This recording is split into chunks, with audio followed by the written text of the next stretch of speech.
गेल्या 4 महिन्यापासून तुम्ही विषयाला हात घातलेला आहे. कबुतरखाने जे आहेत त्यामुळे कबुतरांमुळे लोकांच्या आरोग्यावर याचा परिणाम होतो, पण त्याकडे अजूनही लक्ष दिलं जात नाही.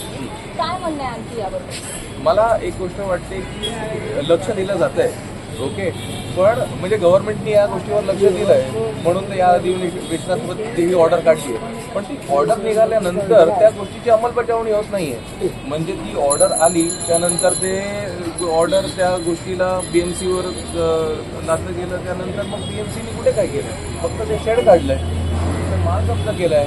पण इथे येऊन सर्रासपणे लोक येऊन टाकतातच आहे ना. आणि ज्या गोष्टी टाकतायत त्या गाठ्या वगैरे टाकतायत, ती जी ते खाणं जे आहे ते कबुतरांचं खाणंच नाही आहे, ते पारव्यांचं खाणंच नाही आहे. तुम्ही ॲक्च्युली त्या जीवाला तुम्ही मारताय आणि मल्टिप्लाय होऊन काय करताय तुम्ही. आजूबाजूला बघा ना, इकडे इथे सगळ्या बिल्डिंगवर हे कबूतर राहत आहेत, खायला इथे येत आहेत, पण ते राहतात तर आपल्याच घरी ना. आणि तो त्रास आपल्यालाच होतोय, त्याच्या विष्ठेनी त्रास होतोय, त्याच्या पिसांनी त्रास होतोय. ते राहतंय आपल्या एसीवरच, आणि त्यानंतर जेव्हा ते टेक ऑफ करतं ते पिसं सगळी उडतात, ते एसीमध्ये जातात, त्या एसीमधनं आपल्या घरात येतात. आणि आपल्याला या गोष्टीची जर अवेअरनेसच नाही आहे की श्वासाचा प्रॉब्लेम आपल्याला होतोय, तो कशामुळे होतोय, हा किती मोठा प्रॉब्लेम आहे. 3 महिन्यापूर्वी तुम्ही या संदर्भात जनजागृती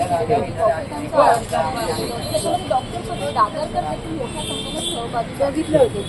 आता देखील अजूनही सर्रास सुरू आहे, त्यांना खाना देखील दिलं जात आहे कबुतरांना. आता यानंतर तुम्ही पुन्हा एकदा आंदोलन काही करणार आहात या संदर्भात? आंदोलन तर आम्हाला करायचंय, पण आता ही रीतसर आंदोलन होणार आहे. जोवर पेपरवर्कनी होणार नाही, जोवर अवेअरनेसनी होणार नाही, कारण की मी आंदोलन करीन, ठीक आहे, पण लोकांनी नाही केलं हे करणं, त्याचा काय फायदा त्या आंदोलनाचा. म्हणून जनजागृती करणं खूप गरजेचं आहे या गोष्टीमध्ये. जोवर लोकांपर्यंत हा मेसेज पोचणार नाही आहे तोवर ते होणार नाही. त्यामुळे अर्थात तुमचं म्हणणं आहे की जनजागृती या संदर्भात मोठ्या प्रमाणावर मोठ्या प्रमाणात केली.